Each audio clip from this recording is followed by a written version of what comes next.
students, welcome to my YouTube channel Unique Physics Classes. My name is Amit Rohila and today we will discuss about the topic dielectric constant, then charge distribution, then superposition principle, and after that force due to charge distributions. So let's begin the topic. Topic हमारा सबसे पहले वही dielectric constant.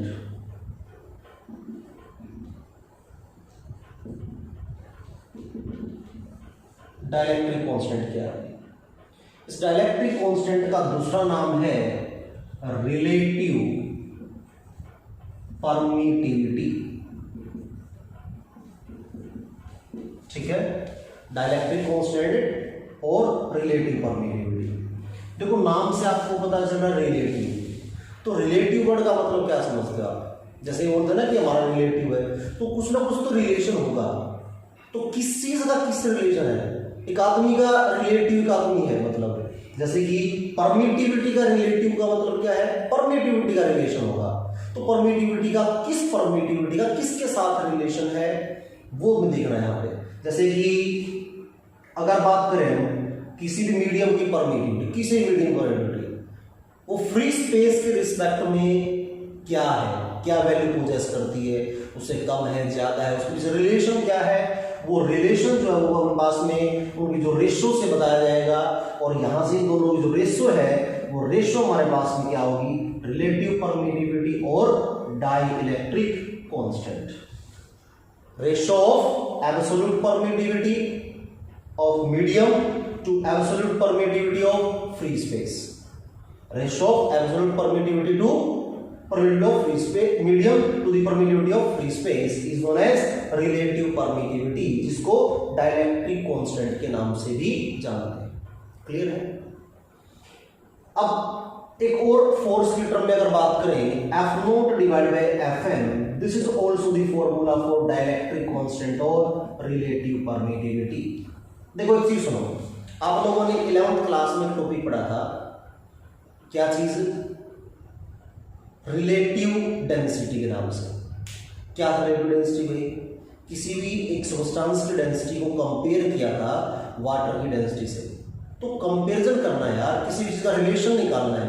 तो relation कैसे निकालेंगे भाई? किसी medium की परमिटिविटी फ्री स्पेस के रिस्पेक्ट में क्या वैल्यू पोजेस करती है, तो फ्री स्पेस वाले के साथ उसका रिलेशन हमें फाइंड आउट करना था। और किसी भी दो चीज के बीच में अगर रिलेशन निकालना तो सिंपली डिवाइड कर, then you will get a finite value and cross multiplying, then you will get finally relation. एक बिल्कुल प्योर अगर देसी भाषा में एग्जांपल की बात करें, सपोज भाई एक रामफल, ठीक है, एक रामदारी, इन दोनों में मुझे रिलेशन निकालना था। मैंने क्या किया? दोनों को डिवाइड कर दिया। ठीक हो गया? डिवाइड करने के बाद सपोज हमारे पास मिल गया राममेर। क्या मिल गया भाई? राममेर। ठीक है, तो रामफल भाग में रामदारी किसके बराबर है? राममेर के बराबर है। तो यहां से रामफल किसके बराबर होगा बताओ? रामफल बराबर आ जाएगा रामदारी गुणा में राममेर। ठीक हो गया? और इस बात का मतलब क्या है कि रामफल और रामदारी के बीच में रिलेशन निकल गया। तो सेम कंसेप्ट वही है भाई कि परमिटिविटी मीडियम वाली divide by permittivity free space वाली, उन दोनों की रेशो को नाम दिया जाता है रिलेटिव परमिटिविटी और डाइइलेक्ट्रिक कांस्टेंट। इसको फोर्स की टर्म में अगर बात की जाए, force between two charges when placed in free space F naught होगा, and force between same charges at same separation but in another medium, वो हमारे पास बन जाएगा Fm। और इन दोनों की रेशो को ही नाम देते हैं डाइइलेक्ट्रिक कांस्टेंट। क्या नाम देते हैं? Dielectric constant. कैसे मान लूं भाई? मैं कैसे मान लूं कि F नॉट बाय Fm जो है एप्सिलॉन r के बराबर है? अगर ये डेफिनेशन है इसकी, तो इसका मतलब इसकी जो रेशो है वो epsilon divide by epsilon not आनी चाहिए। अगर नहीं आ रही है दैट मींस रिलेशन गलत है। करते चेक भाई। हमने क्या किया? F नॉट की वैल्यू निकाली। F नॉट किसके बराबर होगा? Q1 Q2 अपॉन में r स्क्वायर होता है, कॉलम लो था।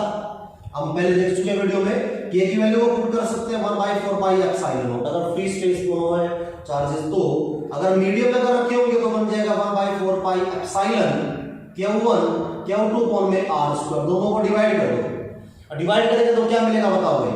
Q1 Q2 से Q1 Q2 कैंसिल, r² से r² कैंसिल, और हमारे पास क्या आ जाएगा 4 पाई से 4 pi cancel, epsilon divide by epsilon naught आ जाएगा क्योंकि टर्म उल्ट जाएगी ना, और बराबर आएगा f0 बाई fm के। और ये हम बता चुके हैं ऑलरेडी किसके बराबर है? एप्सिलॉन r या फिर k के बराबर। So we can say ratio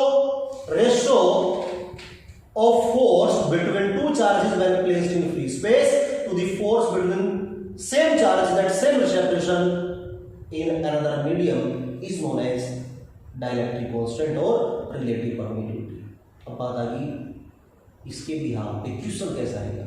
देखो हर चीज की एप्लीकेशन हमें जरूर सीखनी है, क्योंकि एप्लीकेशन बेस्ड जो आपकी नॉलेज होगी वो कभी भी फेल नहीं होगी, याद रखना। और जितने भी टॉपिक हैं उनके भी आप अगर आप न्यूमेरिकल करोगे तो ऑटोमेटिकली आपको अप्लाई करना आ जाएगा, किस फार्मूले को अप्लाई कैसे और कब करना है। अगर बात करें सपोज भाई मैं कहता हूं कि दो चार्जेस के बीच जो फोर्स था ना वो 10 न्यूटन था। कितना था भाई? 10 न्यूटन। फोर्स गिवन आपको 10 न्यूटन, ठीक हो गया। अगर उन्हीं चार्जेस को उतनी सेपरेशन पर अगर हम रखें, लेकिन बीच में हमने क्या किया, उसके अंदर जो फ्री स्पेस था उस जगह में पानी रख दिया, इसका मतलब सेम चार्जेस सेम सेपरेशन पे पानी में रख दिए, जिसका डायलेक्ट्रिक कांस्टेंट आपको गिवन है 5। कितना गिवन है? 5। कुछ भी वैल्यू गिवन हो सकती है आपको। तो मान लिया आपको डायलेक्ट्रिक कांस्टेंट दे दिया, के की वैल्यू 5, ठीक हो गया। और डायलेक्ट्रिक कांस्टेंट अगर 5 गिवन है और आपसे पूछता है what will be new force, what will be new force, तो आप क्या करोगे बताओ भाई? क्या करोगे बताओ? शाबाश, नया फोर्स है ना आपको, तो फोर्स का फार्मूला यहां दो, F0 डिवाइड बाय Fm किसके बराबर है? K के बराबर। आपको K गिवन है, K गिवन आपको Fm फाइंड आउट करना है, Fm फाइंड आउट करना है, तो यहां से क्या होगा हमारे पास बताओ? K इस तरफ आ जाएगा और Fm उस तरफ आ जाएगा, तो यहां से हमारे पास क्या होगा भाई? वैल्यू आ जाएगी Fm मीडियम के लिए F0 डिवाइड बाय K, इसका मतलब 1/K टाइम हमारा फोर्स हो जाएगा। और 1/K टाइम समझते हो, 10 हमारे पास न्यूटन फोर्स था डिवाइड बाय 5 किया तो हमारे पास क्या आ जाएगा? 2 हो जाएगा हमारे पास में 2 न्यूटन फोर्स नया। तो इसका मतलब जब भी हमारे पास में कोई डाइलेक्ट्रिक कांस्टेंट का कोई मीडियम बीच में रखेंगे तो फोर्स की वैल्यू को रिड्यूस करेगा। Then by what factor? 1/K time हो जाएगा नया फोर्स। 1/K टाइम समझते हो? 1/K टाइम का मतलब जो डाइलेक्ट्रिक कांस्टेंट देगा उसका 1/टाइम हमारे पास क्या हो जाएगा? New force. क्लियर है सभी को? Thank you. नेक्स्ट टॉपिक चलते हैं भाई। इसके बाद डाइलेक्ट्रिक कांस्टेंट के बाद नेक्स्ट पार्ट है हमारे पास हो रही इस वीडियो का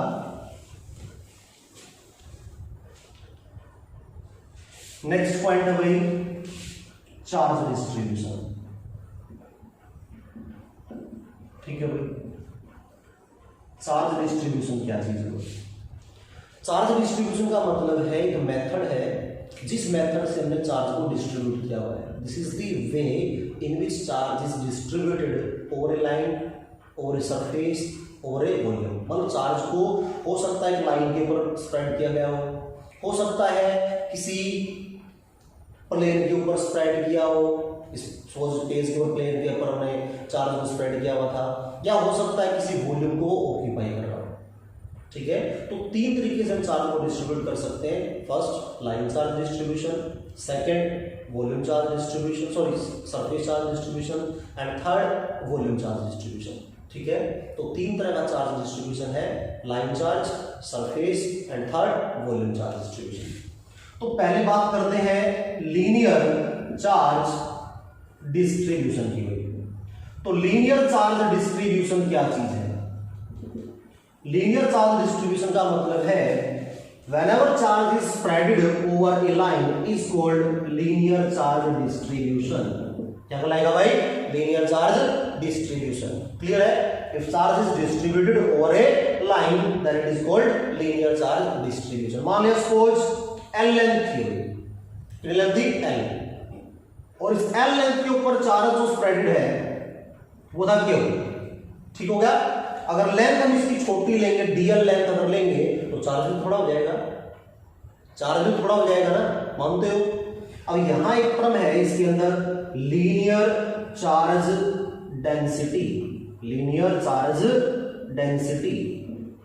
अब लीनियर चार्ज डेंसिटी का मतलब क्या है, charge divide by length, charge divide by length, Q भाग में एल। भाई टोटल लेंथ एल की, एल लेंथ में चार्ज क्यू था, तो पर यूनिट लेंथ कितना चार्ज होगा, क्यू बाई में एल। और यहां इसको डिनोट करेंगे लैम्डा से, ठीक है, लैम्डा इक्वल टू क्यू भाग में एल। शॉर्ट फॉर्म में अगर लेंगे, अगर मैं डीएल लेंथ मांगता हूं तो चार्ज भी थोड़ा होगा, तो उसके लिए लैम्डा की वैल्यू क्या बन जाएगी, डी क्यू बाई में डीएल बन जाएगी, ठीक है भाई।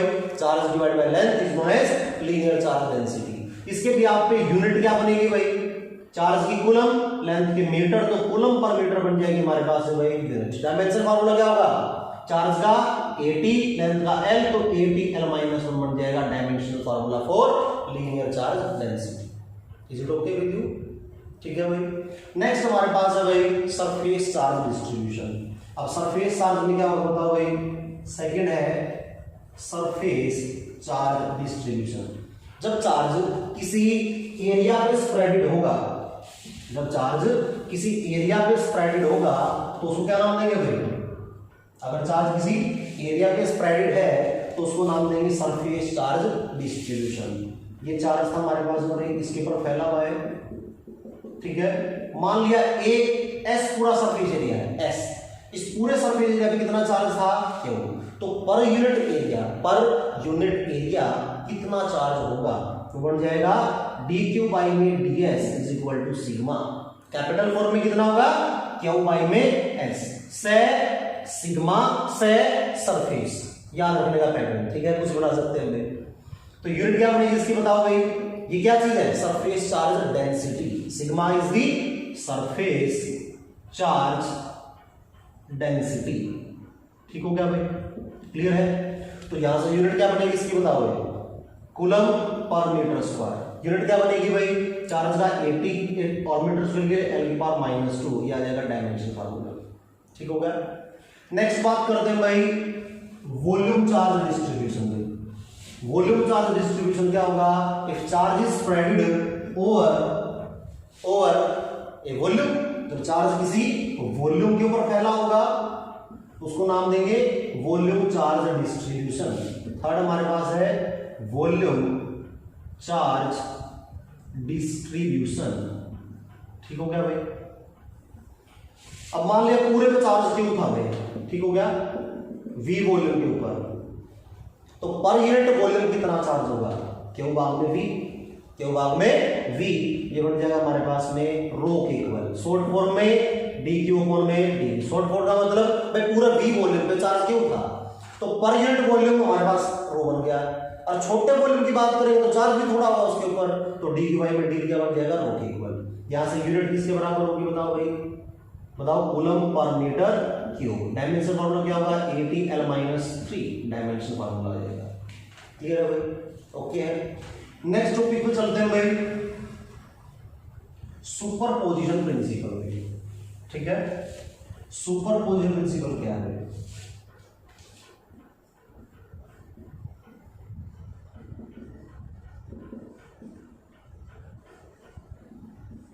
सुपरपोजिशन प्रिंसिपल का मतलब है, जब मान लिया कि एक चार्ज हमारे पास, ये क्यू नोट टेस्ट चार्ज, ठीक हो गया भाई, इस टेस्ट चार्ज के ऊपर फोर्स लगा रहे हैं बहुत सारे चार्ज। जैसे सर्दियों में क्या होता है, कई बार ऐसा केस होता है भाई, लड़ाई होगी बच्चों की, ठीक है, लड़ाई होगी और सर्दियों में कोट तो पहनते हैं सारे बच्चे, या गांव के स्कूल है वहाँ कंबल वगैरह या मतलब कुछ शॉल वगैरह छोड़ के जाते हैं, जो लोकल स्कूल होते हैं मतलब गाँव के गवर्नमेंट स्कूल के अंदर। वैसे तो प्राइवेट स्कूल में तो आपको पता है वैलिड ही नहीं है, अलाउड नहीं होता।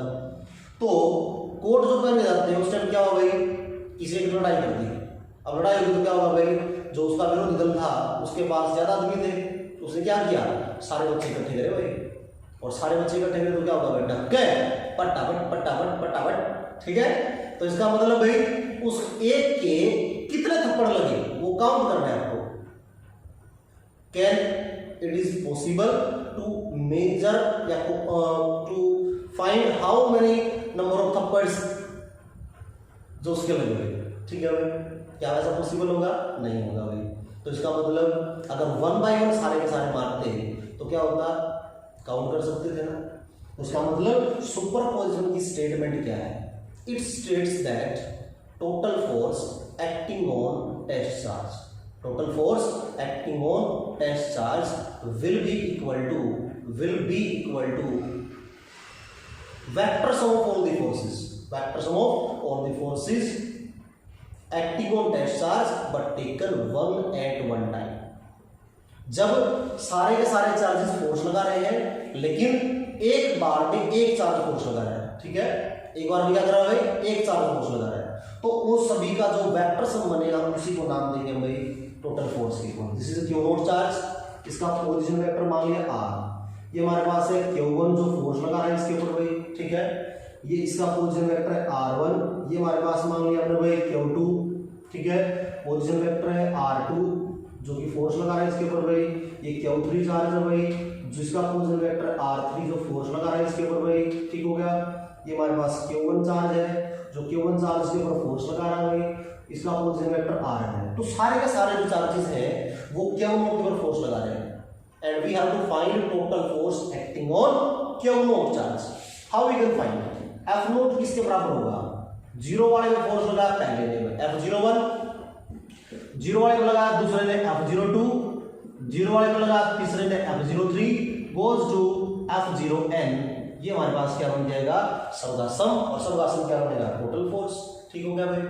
अब F01 किसके बराबर होगा बताओ, लड़ाई किस किस की बताओ, 0 और 1 की है, लड़ाई 0 और 1 की है ना, तीसरा कोई रोल नहीं है, तो लड़ाई दोनों की होगी तो कोई नहीं आएगा बीच में, ध्यान रखना।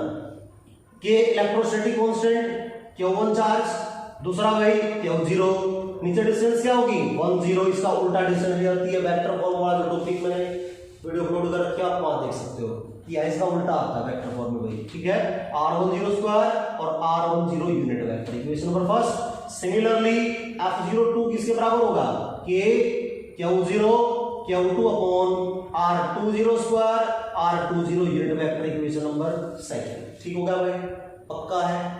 बात करें नेक्स्ट भाई F03 किसके बराबर होगा, K Q0 Q3 upon r30 का स्क्वायर, 30 का unit vector, equation number 3। F0n की अगर बात करें तो किसके बराबर होगा भाई, K Q0 Q1 upon rn0 square rn0 unit vector, ठीक हो गया भाई, क्लियर है यहाँ तक भाई, सारे फोर्स मिल गए, ये सारी वैल्यू यहाँ पुट कर दो यार, होगा क्वेश्चन, पुट करेंगे तो बताओ क्या मिलेगा भाई, हमने पुट कर दिया, वैल्यू आ गई F0 is equal to K Q0 Q1 upon में r10 square 10 unit vector, K Q2 Q0 upon में r20 square r20 unit vector goes to n तक जा रहा है, K Q0 Q1 upon rn0 का स्क्वायर rn0 का unit vector, सही है भाई, पक्का है। अब बताओ K को माना जाएगा, Q0 को माना जाएगा, अंदर क्या बचेगा, Q1 बाई में r10 square r10 unit vector, Q2 by में r20 square r20 unit vector goes to Qn by में rn0 square rn0 unit vector, ठीक है भाई।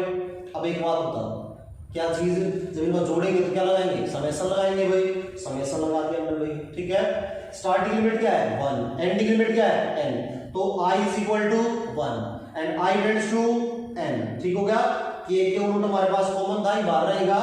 अब जिस इसकी वैल्यू 1 से n तक जा रही है ना, जिस इसकी वैल्यू 1 से n तक जा रही है वहां क्या लगा देंगे i, मतलब समेशन ऑपरेटर क्या करेगा, उन सभी को सम कर देगा, ये बन जाएगा qy अपॉन r में देखो 0 सब में सेम है लेकिन अगला फैक्टर चेंज हो रहा है कंटीन्यूअसली, तो ये बन जाएगा ri0 का स्क्वायर और ri0 का unit vector, this is equal to total force acting on test charge, clear है भाई, पक्का है। देखो सीधी बात है यार, सारे अलग अलग फोर्स लगा रहे थे, ठीक है, तो हमने क्या किया, सभी अलग अलग फोर्स निकाल दिए, फोर्स निकाल कर सम कर दिया, और इसे बात तो हमने क्यों क्या किया, कुछ भी नहीं किया भाई, सारे लोग फोर्स निकाल दिए, सम कर दिया, टोटल फोर्स आ गया, टोटल फोर्स हमारे पास क्या आंसर है, क्लियर है भाई, पक्का है। नेक्स्ट टॉपिक पे चलते हैं भाई, force due to charge distribution, force due to charge distribution, charge distribution की वजह से फोर्स निकालना है।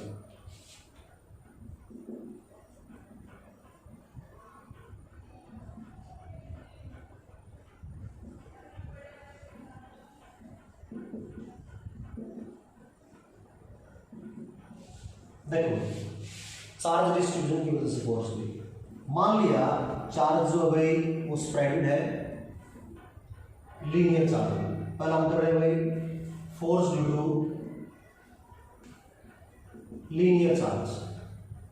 ठीक है भाई, क्या चीज है भाई, यहां हमारे पास में कोई क्यू नोट चार्ज है, ठीक है, इसके ऊपर फोर्स लग रहा है, लगा कौन रहा है, यहां कोई लाइन के ऊपर चार्ज है जो फोर्स लगा रहा है इसके ऊपर।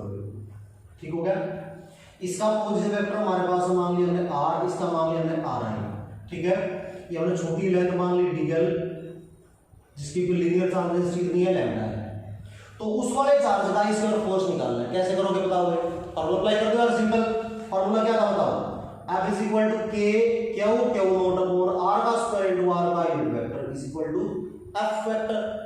अगर मैं इसको लिख दूं K as it is Q not R का स्क्वायर R का यूनिट वेक्टर Q किसे हमने लिख दिया dq is equal to force. क्या इसको गलत बोल सकते हैं? नहीं बोल सकते। क्यों नहीं बोल सकते? क्योंकि इसका मतलब भी तो वही है, dq का जब इंटीग्रेट करेंगे तो q ही तो बनेगा यार, तो q को मैंने dq में लिख दिया, बात वही है। अब dq की वैल्यू पुट करनी है लीनियर चार्ज डेंसिटी के टर्म में।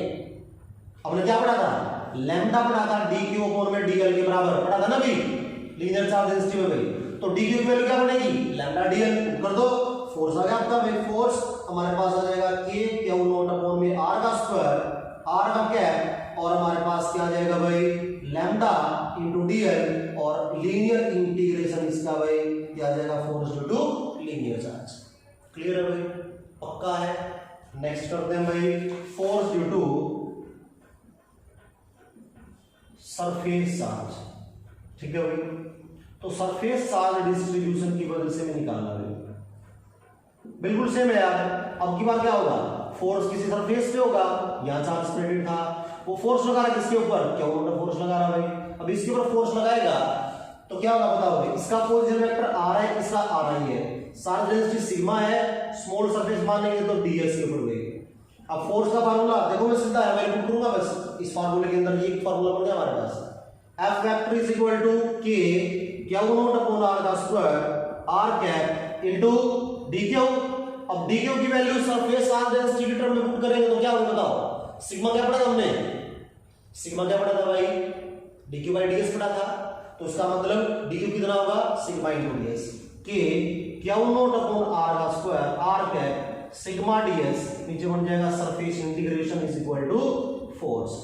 This is force equal to surface charge distribution. ठीक हो गया भाई। अब बात सुनो, या मैंने l लिखा है या s लिखा है, बात सुना कि या s अगर नहीं लिखना चाहते हो तो लीनियर इंटीग्रेशन 2 टाइम करना पड़ेगा आपको, linear integration 2 time, otherwise surface integration एक बार। नेक्स्ट हमारे पास है भाई force due to volume charge distribution.